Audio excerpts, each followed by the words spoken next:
Hello everyone, and we have got a great show for you today. At the moment, the property market in Australia is really in focus for many reasons. Every time you look at the newspaper or you go on your phone, there's an article from a new expert about their opinions on what's happening right now in the property market. So it's favoured as many, property investment, as the preferred method of planning for your retirement, maintaining financial security. But like most investment strategies, there's no real surefire method of success.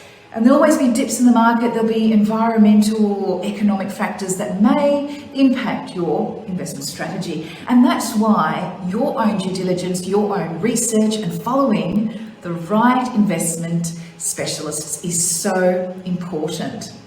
So I have a very special guest for us today. Today's episode is going to focus on Susan Farquhar. She's a managing director at Colour Property. She's a property investment expert. Hi, Sage. Hi, Susan. Thank you so much for joining us today. That's my pleasure. Thank you for having me. You look amazing. Thank you. Thank you so much. So let's cut to the chase and what we're here to talk about, which is property investment. So it's such an interesting time to talk about property, especially with an expert like yourself. Like market cycles, they're meant to be approximately 5 years. We've seen a historic boom happen in 2021, and now, I don't know, could things be looking up? We're keen to hear your insights on that fairly soon. And the RBA this month has, after a series of consecutive rises, has decided not to rise the interest, the cash rate, and is going through a major restructure. We've got supply chains and contractual fees and fines causing construction companies to collapse. We've got housing affordability being a major focus to the people, as well as rental properties being in huge demand. Susan, no wonder I'm reaching out to the experts like yourself. What's going on? Yeah, that's a whole lot of news all in one, isn't it? And a lot of things that people are really worried about right now. That's so true. And I mean, everyone's looking to get this retirement investment egg happening. And is property investment the golden goose that is going to lay that for us, Susan? Look, I think it can. Absolutely it can. And it's a fantastic asset class for either retirement security or to retire or semi-retire sooner. They're the key reasons why my investors look for my expertise to really understand, to unpack, I guess, what their strategic goals are.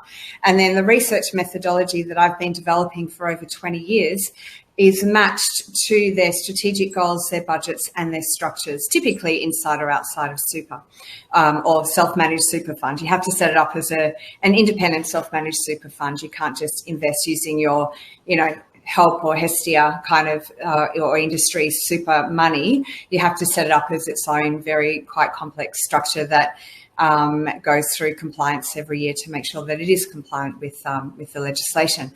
But look, I think, it's been just such an interesting time, when 2020 hit and the lockdowns first began in Australia anyway in March. And then, April, May, it sort of had a little bit of an effect across the board. A lot of people just like, oh my God, what's going to happen now? And it was quite interesting how at the end of that year, there was a $25,000 kicker from a home builder's grant that the government issued really easily to anyone building a new home or doing a substantial renovation. And so what we've always found, and certainly if you look through history and cycles over history, is that finance and investment are inextricably linked. The reality is that part of the reason why property investment is such a wonderful asset class is because you can leverage it so much, right? You only need to put down 10% and you can borrow the bank's money, 90%, and then all you need to do is pay the interest over time. And you can usually, if you've got a good broker, you can keep refinancing interest only for a really, really long time.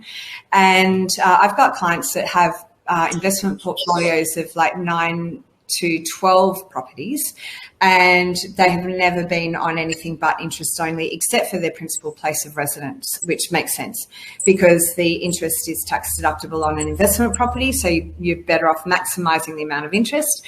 And then when when you're ready to make a change, whether that's retirement or something comes up in your life, you can use that and then either sell the property and dismiss the debt on a whole stack of other properties, because you would have had that compound interest effect over time. So, but what we found with that $25,000 government grant is that really pushed the market up, especially in areas like Victoria that had been stagnating a little bit.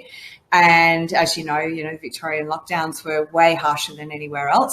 But it also created a lot of issues because you have all of these people who have signed fixed price, fixed term contracts. And then suddenly no one can get on site. And, if you think about it right from the beginning, there are only so many people who know how to do civil works and prepare a subdivision so that it can get built on, who can do stormwater drainage. You need a whole you need an entire ecosystem to develop a site, right? And suddenly people can't get on site. We don't have the skills migrants, and a lot of them have gone home to be home because nobody knew what was going to happen. And then we also have the double whammy of not being able to get the products to build. And we saw massive inflationary costs, which basic economics, there's Sage, that stuff isn't rocket science, right? It's supply and demand. So typically what would happen with fixed price contracts in this country anyway is that you do enter a fixed price contract with absolute certainty that it will be fixed, because from a builder's perspective, they work closely with their suppliers to lock in the supplies and to fix in the price. But when Bunnings can't get product, and there are all these other builders who need it, including government programs as well, they don't have a huge amount of choice but to release their stock so that they can sell it and not go under themselves, right? If Bunnings went under, they're such a massive employer in this country, that would be economically hugely destabilising. Now, what I noticed is that the builders who dealt with this really well were the builders who came back to people like me and said, okay, what can we do about this, right? The problem solvers, right? Everyone is well aware of what's going on in the industry. This isn't a builder just being greedy or any of that sort of stuff.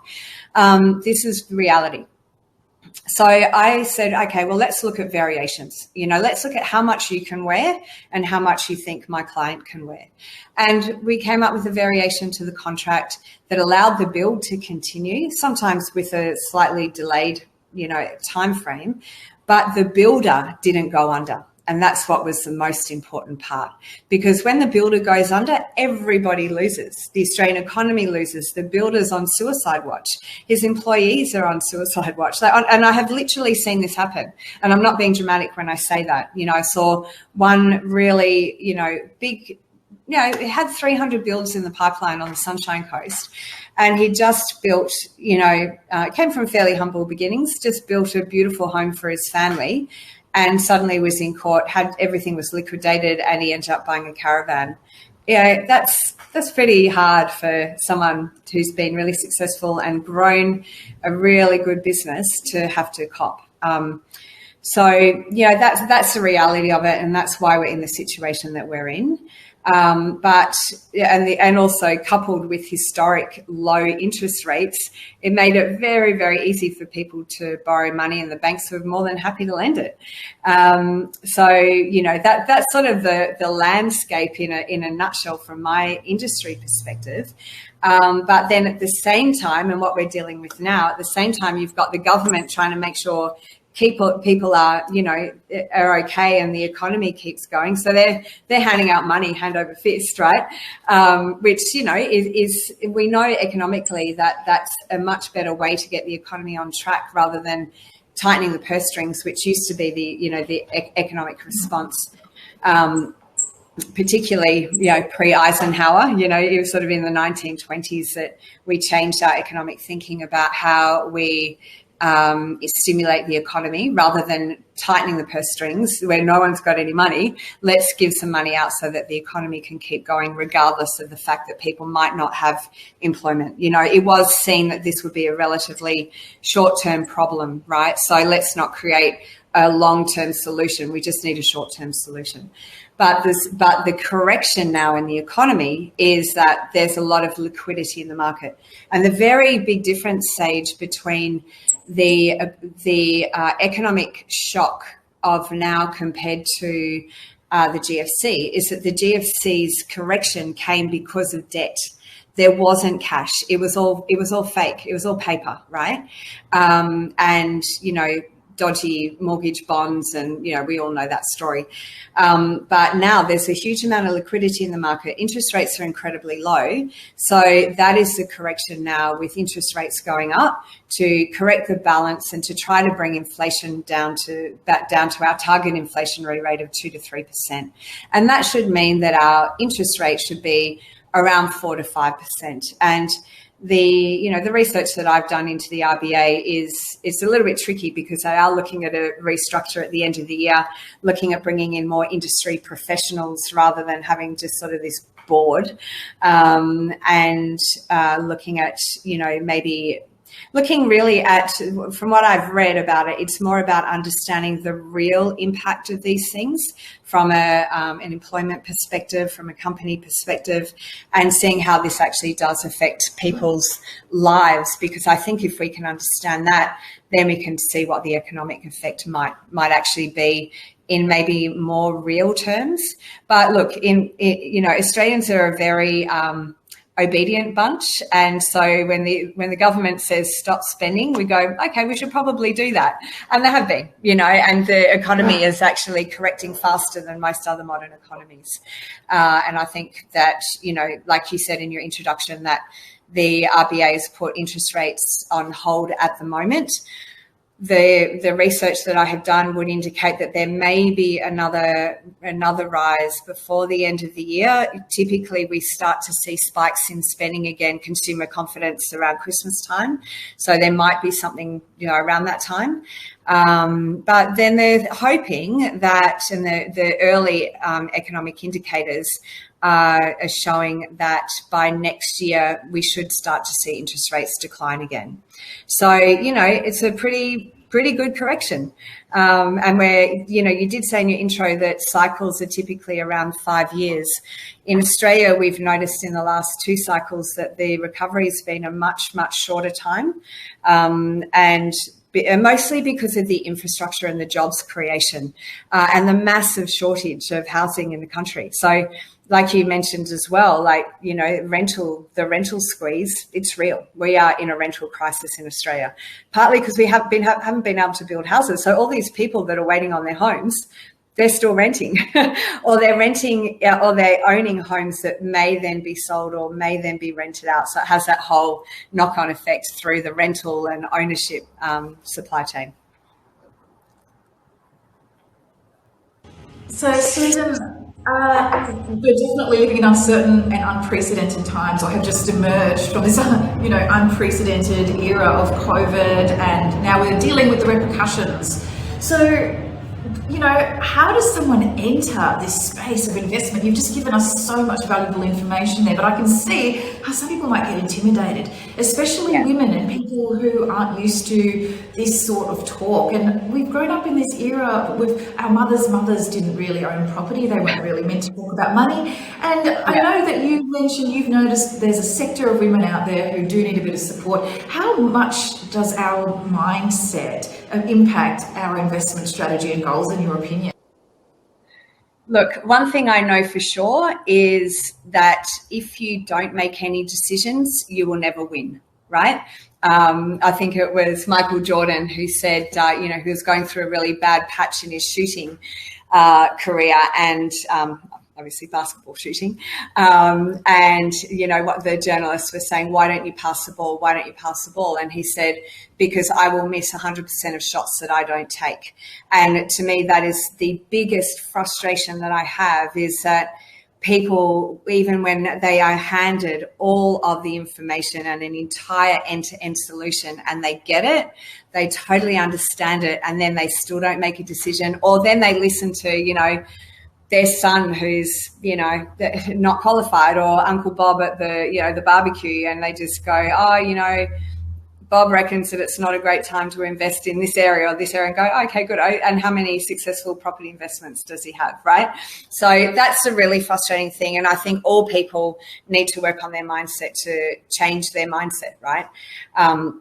But yeah, we see it a lot in, well, actually, you know what? We actually see women being incredibly proactive because they're, you know, a lot of them are aware of the statistics that, you know, especially single women, that 55 to 60-year-old women in Australia are the fastest growing cohort of homelessness, which is very scary. I've worked with a lot of women and through a lot of, you know, supply chain with those women, if you like, to try to get women into property investments soon. And look, when it comes to property investment, there are a couple of different strategies, and we've always been of the mindset of that high growth long-term strategy.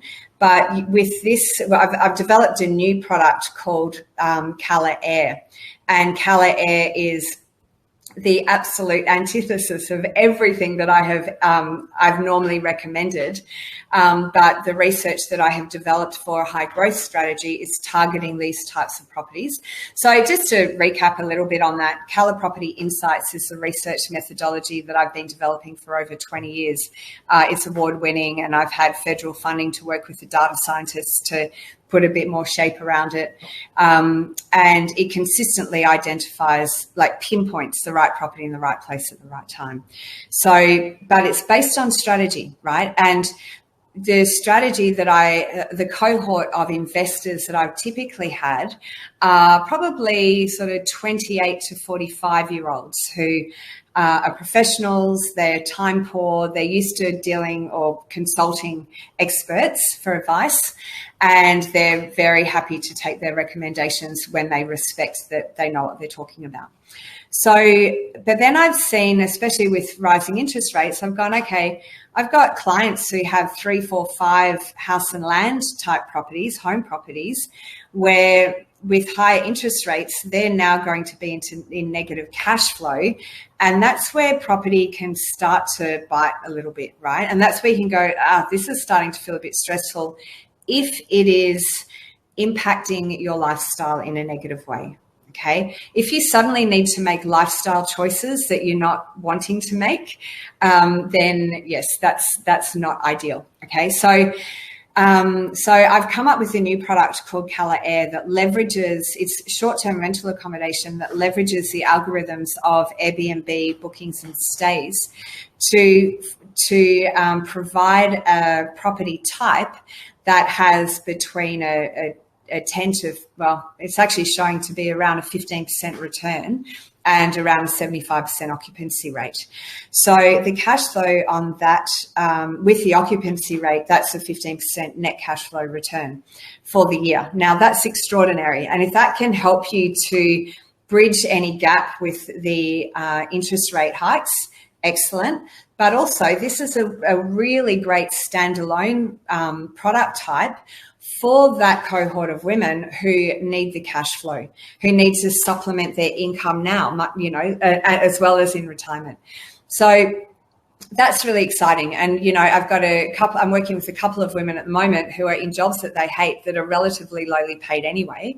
And I'm saying you just need 2 of these properties, and they're not expensive. They're around $500,000, right? So you only need 2 of these properties to pretty much replace your income, and then you can retire. Right? This is net cash flow. So it's not like you then need to deal with councils or water or strata or any of that stuff, property management fees.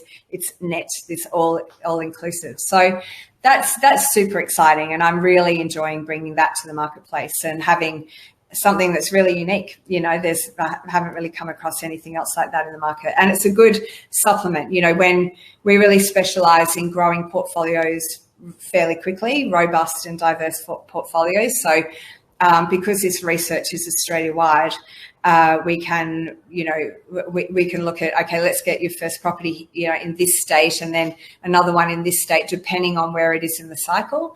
But having one of these, having like some high capital growth and then high cash flow, sort of balances out the entire portfolio and allows you to continue to build relatively quickly. So some really great examples. I've worked with a 57-year-old woman who she had $130,000 from they weren't married, but essentially a divorce settlement. She was from overseas, so she didn't have a lot of money in retirement funds or in superannuation. She had a little bit back in Germany, but not much in Australia, and had okay savings for her job, but not massively. And she was just terrified. Like when COVID, she got in touch with me pre-COVID, but then she was about to sign a contract when COVID was just about 3 weeks away from hitting, or lockdowns about 3 weeks away from hitting, because I recommended a townhouse on the Sunshine Coast that was $314,500 to invest in.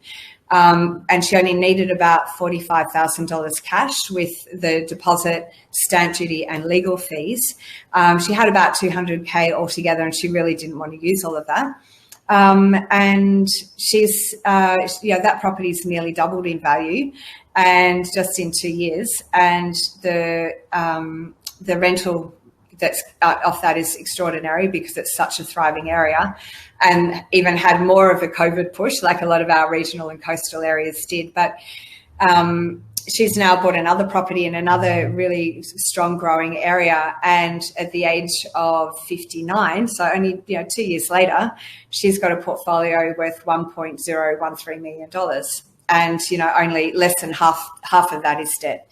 So she's in a super strong position, and I'm hoping that the next property that she invests in is one of these Colour Air products, because she's now looking at how she can, she's still working 4 days a week or doing like pop-up stores and stuff. So she, she doesn't want to be doing that all, forevermore. Like, she enjoys it for now, but I'm looking at finding a way to replace her strategy.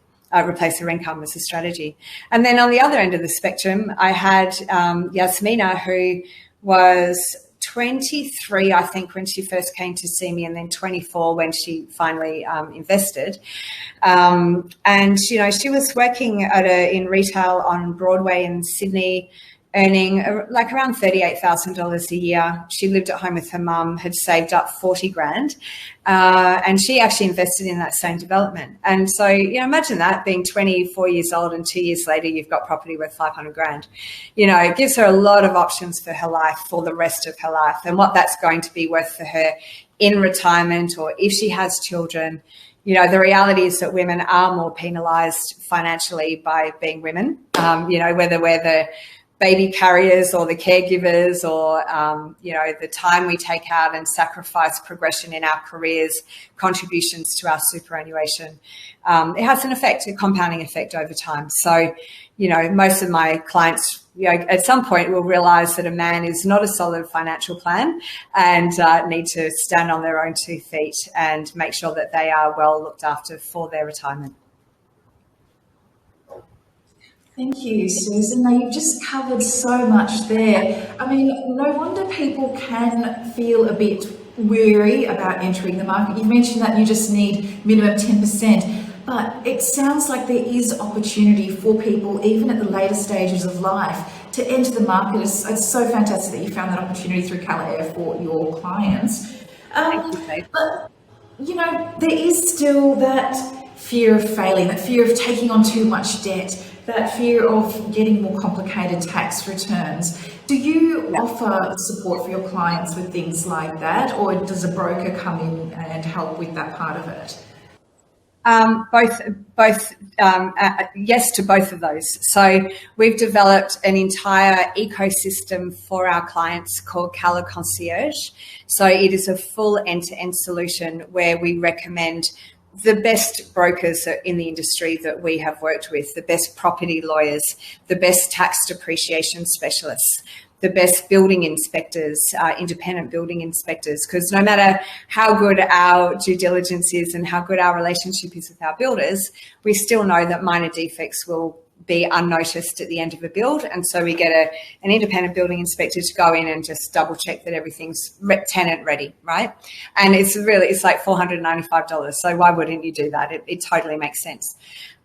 We've also developed a client portal so that we have an attachments area within the client portal that attaches every single receipt. And I was talking to one of the property accountants who we recommend, and this is a new innovation that we've just recently developed. And she said to me, do you have any idea how valuable that is to your clients when it comes to selling? And I said, what do you mean? And she said, when it comes to capital gains tax, so you don't normally sell a property for an investment property. You don't sell it before like 20 years, right? Who has a receipt from 20 years ago? That was the legal receipt, that was the independent building inspection, the tax depreciation inspection or specialized report. Anything, like literally anything at all related to this, including the contracts of sale, the inclusions. We can even upload instructions to the whiteboards, although typically the property manager will have that. We have all of that in this centralized portal that the client will have access to, for forevermore. So, that's something that we're close to releasing. We've got that in our final stages of testing. So, that's invaluable to our clients and could save them like tens of thousands of dollars when it comes to capital gains. So I didn't really understand that. I understood the significance of that for negative gearing. I didn't understand that for capital gains, for that implication. So that was an interesting conversation to have. We offer all of that. What our real, it's interesting that that for the name of your podcast, because the name of my tagline for my company is building your dreams, and building your dreams is about why we do what we do, not what we do. We do build property portfolios, of course, but we do it based on what are your dreams, right?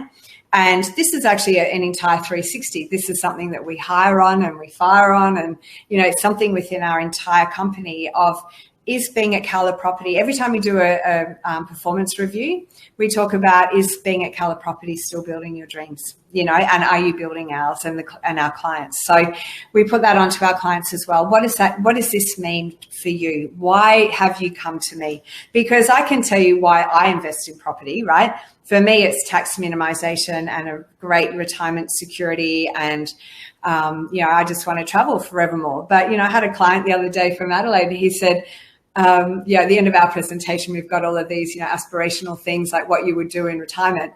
And there's one being at an airport. And he's like, no, I don't ever want to get on a plane again. I have traveled my whole life. I have lived in airports, and I'm like, wow, I can't imagine that. But, he's obviously been to everywhere he wanted to go, which is brilliant. So, everybody has their own personal reason why. It's not up to me to dictate what that is for somebody. So, we do whatever we can to ensure that those dreams are realized by giving our clients unfettered access to the best people that we have, worked with for 9 years now, and really weeded out the best ones. So, and we also find that when they do go with our recommendations, the entire process is just so delightful for the client and for us. Susan, that's great to hear. And I mean, women's priorities are really different. And you mentioned before that some women learn later than others that a man's not necessarily your financial security or your nest egg. And you also mentioned a young girl who entered into the property market at under 25 years old, which is a remarkable achievement. So coming from humble beginnings can sometimes make people more astute and more proactive in gaining that financial security younger, whereas someone who's on a creative journey might not be able to get a loan because they don't have steady full-time income. They're doing creative projects, they're a gig economy worker, and they might be self-employed. So there's all these ranges of people. There's people who are getting involved with children and, you know, family raising, who may not have much super in the long run. But you're saying that you possibly have the potential to help people at various stages of their lives by taking a good look at what they do have and finding one of your potential strategies that might be able to help them. So can you tell us a little bit more about the impact on a person's finances? Like myself, I actually did get involved in a property I don't know, 6 or 7 years ago. It was just a piece of land out in Tamworth, and I ended up selling that. It was a very cheap property, but I suppose to actually make a really good return on it, we only made a small return, but to make a sizable return, I would have needed to hold it for much longer. And I also, was involved with a relationship with a rich man and sort of left my career path, but then also decided to leave him down the track. So I'm kind of all over the place. My priorities have been my creative lifestyle and getting a job in production, which I've been doing as an independent. So how would you help someone who, like me, would you say you've got no chance or it's going to take a while? How would I get started? Look, at least you tried, right? You had the right idea. I mean, this is the thing. I was actually talking to someone yesterday about it, and it's really funny because it can go either way, right? You can either be someone who invests once, hits the jackpot, and just suddenly thinks that was all up to them and that they're a genius and they know exactly everything there is to know about property investment. Or you can go the other way, where someone does it once, gets it wrong, loses money and goes, oh, no, I'll never do that again, right? And I've actually got clients at the moment who haven't had an amazing experience because of COVID, right? Where they put down their deposits over a year ago, expecting the property to be completed in 6 months, and another 6 months later, it's still not completed. Close, but it's still not completed. And they're like, what the hell? This has been a nightmare. We've got interest-only payments going out on the deposit, and, interest rates are going up. Like, this has been horrific. This is massively impacting our lifestyle. And I get it. I do. And I feel terrible about that.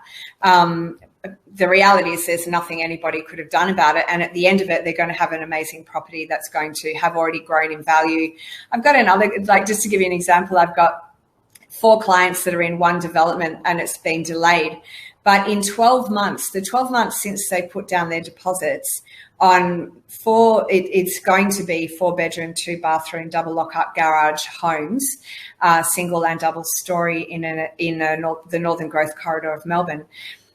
The land value just on its own has gone up $100,000, right? So just amazing. So when you get it right, like which we actually always do, then, and I think that's the thing too, like this level of research, we get it right 100% of the time now, right?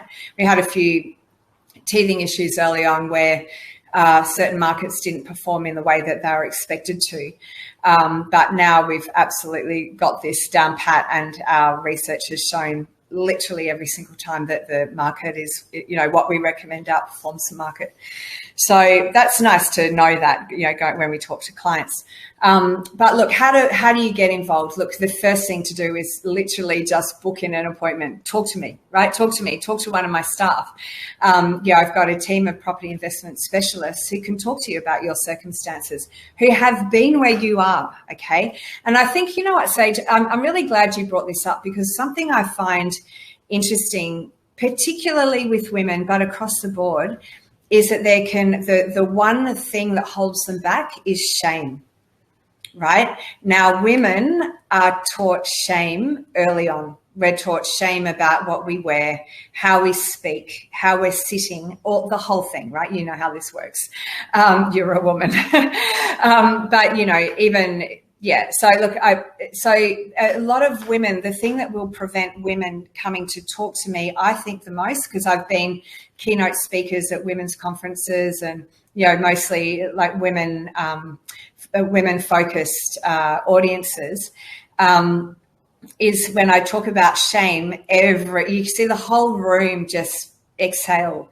And it's like, right, I've hit the nail on the head there. That is the main thing that's holding you back. And if you can identify that in your mindset, and look, I get it's really hard, and you feel like, I've had so many women call me and they're in tears. this is where I'm at. And it's like, you're okay. Like, we're going to be able to help you. So I've never not been able to help someone, right? So if it's not, I've got one client at the moment who has been out of the workforce for a long time because he's been caring for his elderly parents, but he's now back in as a contractor. He's earning okay. His savings aren't strong enough to do very much just yet, but we'll find out exactly what he can do and then what the shortfall is, and then at least he knows what he can work towards, right?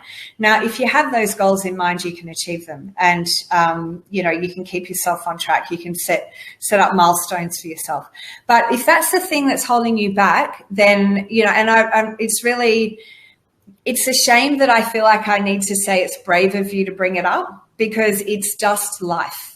Okay, it is just life. And I say to my clients, life is the biggest four-letter word, and it just keeps coming at you, right?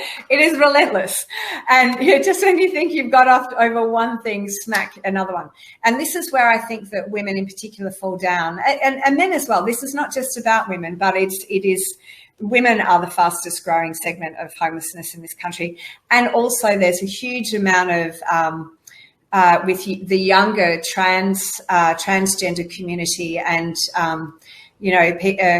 people still working out their gender identity. There is a massive amount of overrepresentation in things like domestic violence and suicide, etc. And they're finding it very hard to get services if they're not willing to identify as a woman, right? And if they're not willing to do that, then they're not going to get the services that are allocated to women. And that's something I had a really interesting discussion about 6 months ago that I found very eye-opening. So, I think it's important to acknowledge that there's a whole breadth of people that are affected by inequalities in the industry and in the marketplace and life, right? So, but anyway, anybody can be affected, and a lot of people are. I've spoken to a man recently who also felt really ashamed, because he felt like he should be the breadwinner. He lost his job in COVID, and now what's going on, So anyway, my point about that is the very first thing to do is to call us at Colour Property, because you will not be judged at all. We have all been there. Okay, if you want to talk about failure, let me put my hand up. All right. So I had invested in 6 properties by the time I was 26 years old, and they were all in the wrong place at the wrong time and the wrong type of properties. And I was drowning in debt. I didn't understand cash flow. I had no idea about tax. Honestly, I was clueless. I had never been taught any of this. I had no financial literacy. I certainly didn't understand what wealth creation was about. I had no idea. And I lost pretty much all of it, right?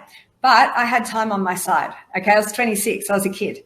Okay, I'm now 50, and I've had a lot of time to recover. But what if you're 50 and you're just coming out of domestic violence or jail or divorce or a whole range of things, or you've lost your job that you've worked in for 30 years and you're like, who's going to employ a 50-year-old, right? A lot of people will get employed as a 50-year-old, but a lot of women and men have that fear that they're unemployable after, the old grey ceiling. So these are all the things that hold people back, right? And it's the reason why I started creating this research methodology, because it took me a long time to get back on my feet. But when I did, I was like, hang on a second. I have written a thesis, so I know how to research.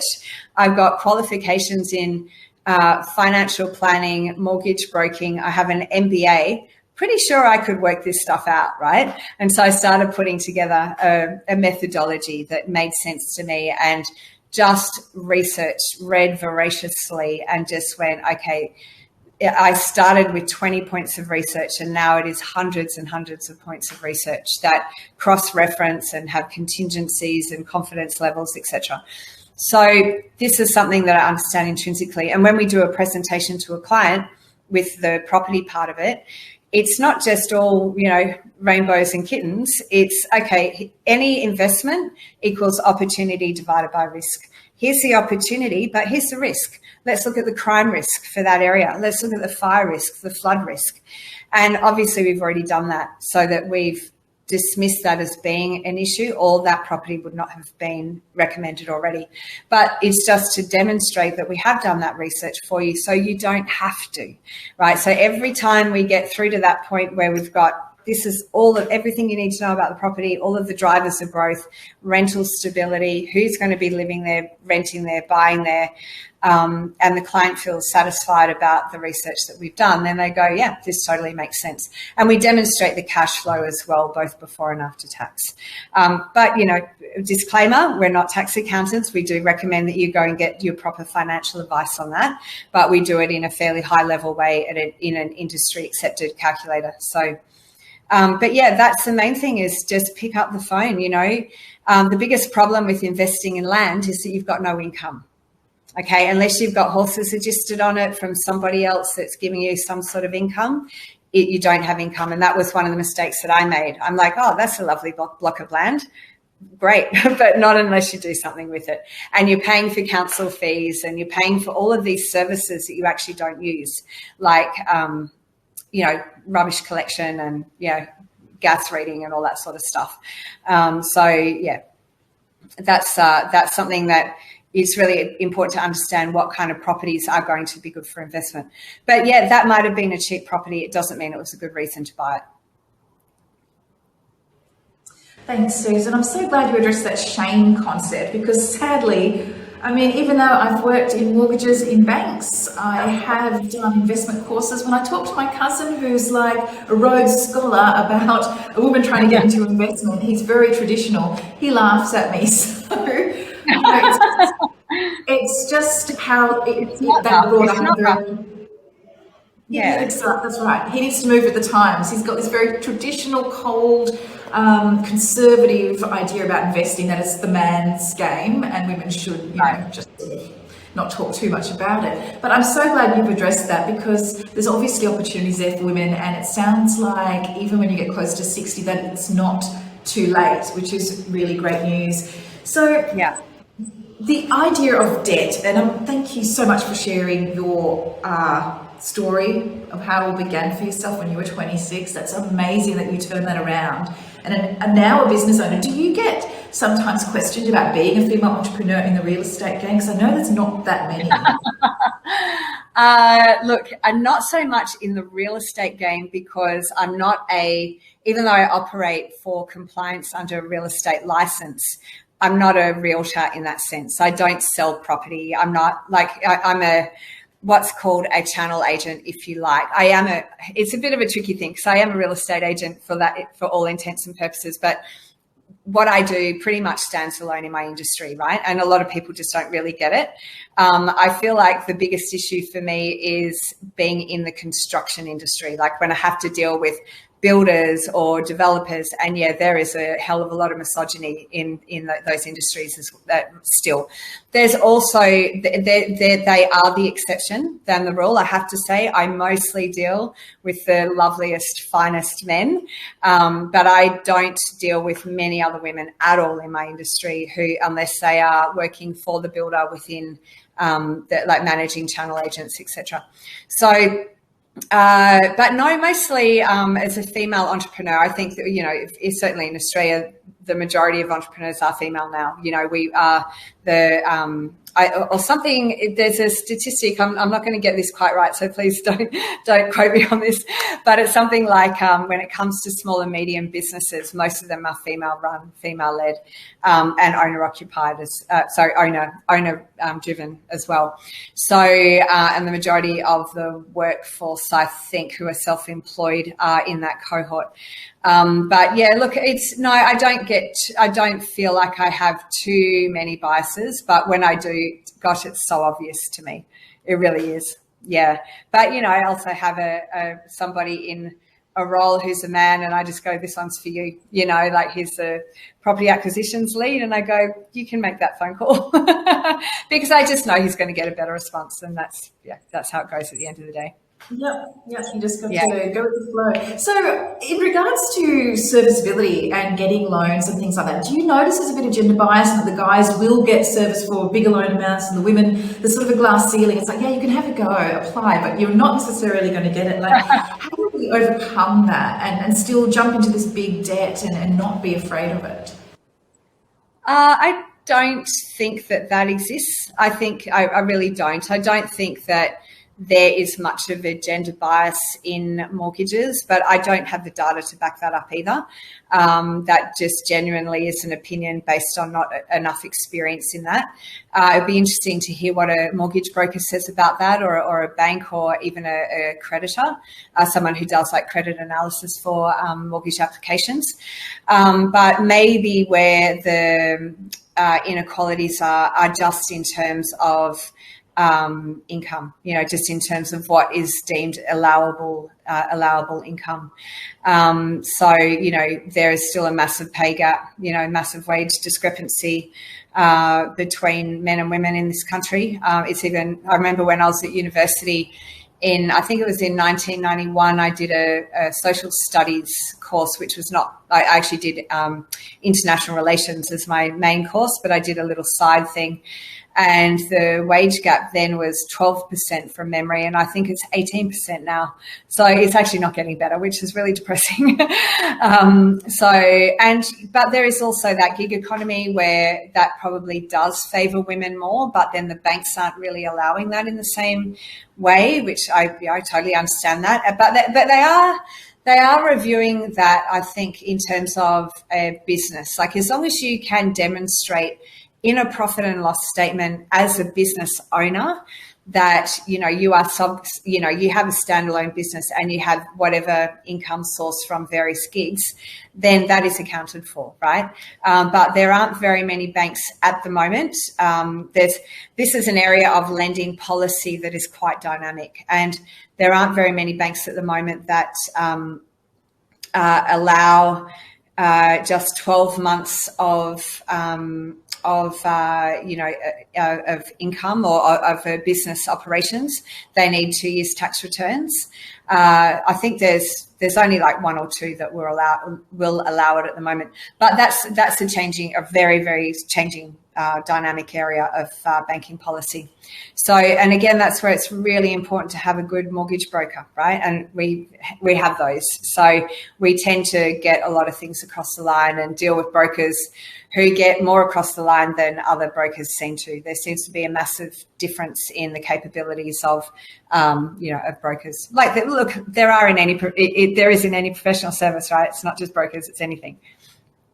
Yeah, if you go to HR Block, you'll get a different tax return to, I'm sure to, an accountant who's specialised in tax law, for example. Who knows what you can get away with,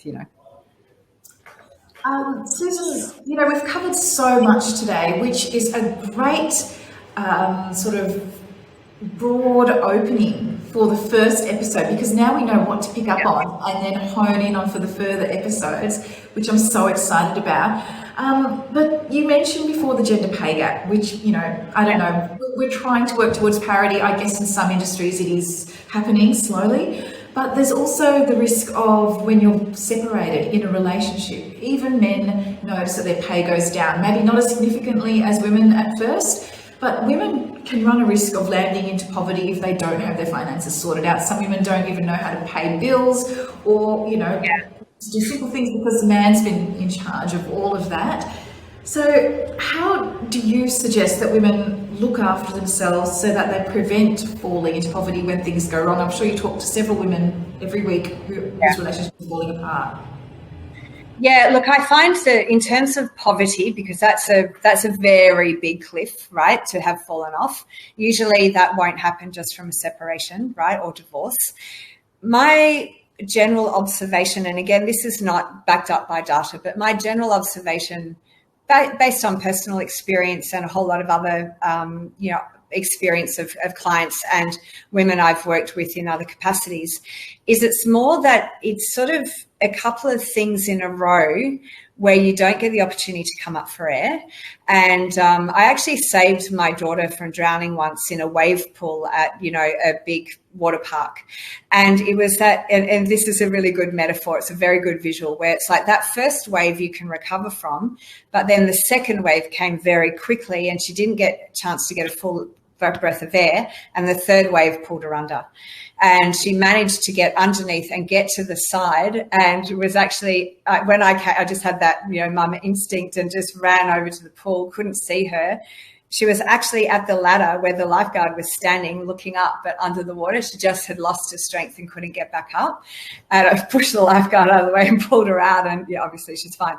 But that she was 7. She's now 20, so she's all right. But, that's sort of a really interesting metaphor for women. And I find it particularly true where women are getting pulled out of the workforce to care for sick parents or children, right? Or children in general, or parents in general. In fact, my friend calls it the sandwich generation, where we're in the generation where the children are at home forever and the parents still are living forever. So we've got to kind of care for at both ends, right? So we're stuck in the middle, and So anyway, so if that happens, and then you have either lost your job or you've gone down to part-time or casual work. And then that has a negative impact on your relationship because you're not there in the way that you were. The relationship has changed in a way that was not set up at or understood to be the way it would be at the beginning. And then, say then you get divorced, and then and then you can't get back into the workforce easily because, you've got expenses and everything's all over the place. You're then relying on your network to help support you, as well as potentially family members or kids. That's where women are really at risk, I find. So I think the poverty cliff is probably, it's an increasing concern, but I think by and large it's not the main concern. I think the main thing is don't let shame of any of that hold you back, right? So the first thing is the second you feel like this you are potentially at risk of anything, then get some help, right? Don't be too proud to talk to Centrelink. Don't be too proud to seek, talk to your GP about getting some extra support, either mentally or whatever. These people are resources where they can direct you to other really good areas. Even people in your community leaders, your local MP, they're genuinely people who should be able to help you. So, but then, talk to people like me, people who are trusted, who are, award-winning and well-credentialed and have a very strong track record of helping people like you, and listen to what they say. I actually wrote an article years ago called Why Women Make Better Investors Than Men, and it went viral and was published in over 100 publications all over the world. But it was actually because women do seek out advice eventually, and they do listen to the advice, and they share with their friends, right? So keep that communication going. Don't isolate yourself. And for men who don't necessarily have those networks, make sure you connect with the professionals that can be like that. But look, I think in terms of the overall stuff, education, right? There is so much education out there. If you go to the ASIC website, the ATO website, ASIC have this amazing, in the Money Smart section, they have a fantastic budgeting tool. The back end of your bank has them. Your banking app often has a budgeting wheel as well, where you set it up and then 30 days or 60 days later, it starts to suck in the data and show you where your spending is. Visibility is understanding. And, if you can see that you're spending, I don't know, $500 a week on food, well, is that actually what you need to spend it on, right? Is there a better way, right? So just little things like that. I always would recommend keeping some of your finances separate. I'm very much against having all of your finances entwined with another human being. I don't care who it is. I think that's a very dangerous position. So, that's something I definitely would do, especially for younger women. Don't get sucked into, it's okay, I've got this. Women are overwhelmed already and hate dealing. Well, I hate dealing with admin, but I will never let go of that. And even in your business, don't get shafted by business partners. If you go into a business with a girlfriend, Don't, make sure you've got both signing, capabilities, or you've got the majority of income in an account that is, a co-signing account, and then a smaller operational funds account. Read Barefoot Investor, right, by Scott Pape. If you haven't read that, that's a fantastic resource just for basic structural setup. He doesn't get any kickbacks from any company, but he's got some really good advice on companies that perform better than others. There's so much information out there, and it is overwhelming. It is hard to know where to look, but they're certainly good places to start. Thanks, Susan. I think that's a brilliant point to finish up on, that women could be better investors compared to men because they don't know everything, and that they are learning. I think that's such good advice there, that we are constantly learning and that we don't know it all, and the market's always changing. So what a brilliant way to finish off today. And financial literacy, just get educated, start listening to the podcasts, reading the books like you mentioned there, and checking out the government industry body websites. So, Susan, it's been so great talking to you. Get started. There's always opportunity. It's just about knowing where to look. People talk about the market. There are lots and lots of markets in a country as big as Australia, right? So stay away from that concept of there is only one market. There are hundreds of different markets, and there's lots and lots of opportunity. So, that's talk to the professionals and look for the opportunity.